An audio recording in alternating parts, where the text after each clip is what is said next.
Il était une fois, au temps du Moyen-Âge, un chevalier nommé Jean-Michel. Jean-Michel était beau et courageux, mais il était plus beau quand il était vêtu de son armure. Il était follement amoureux de la magnifique princesse Fanny. Fanny habitait dans un très beau palais. Elle avait des cheveux blonds ondulés et une robe bleu ciel. Mais hélas, Fanny s'était fait kidnapper par le monstrueux cyclope qui la gardait prisonnière au fond de sa gorge. Son père, le roi, décida de faire appel au vaillant chevalier Jean-Michel. Mais ce chevalier était surtout courageux pour raconter des histoires qui faisaient peur aux enfants.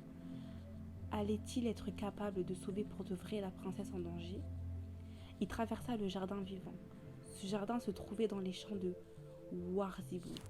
Des salades et des tomates se jetèrent sur lui. Il les coupa en rondelles avec son épée. Il passa aussi dans la forêt enchantée. Dans cette forêt, il y avait des génies, des souris habillées. Fatigué, il se mit à chercher une grotte pour dormir. Arrivé à destination, il se coucha. Il sentit que le sol bougeait. Il baissa les yeux et découvrit qu'il s'était endormi sur la reine des souris. Il sauta du dos de la souris et s'en alla. Dans la forêt, il vit un dragon dans un filet. Avec son épée, il coupa le filet.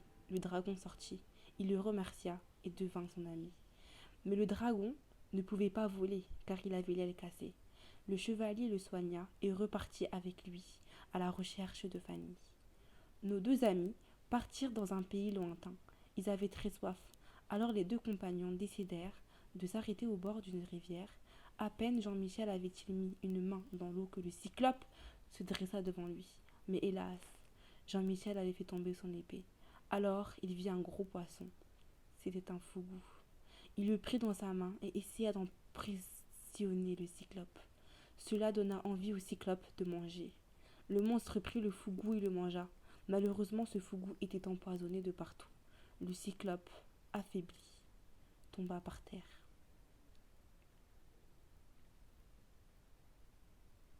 Ce fut au tour du dragon d'entrer en scène. Le cyclope était exténué et ne put rien faire.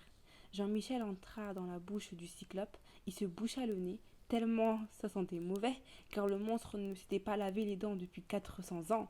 Il trouva la belle Fanny. La belle Fanny était dans une carie du cyclope. Une carie du cyclope. Elle était évanouie. Il la prit et l'emmena avec lui. La princesse se réveilla et demanda au chevalier ce qu'elle pouvait faire pour le remercier. Jean-Michel lui demanda sa main et elle accepta. Et c'est ainsi qu'ils vécurent heureux et eurent beaucoup d'enfants. Quant au dragon, il raconta des histoires aux enfants à la place de Jean-Michel.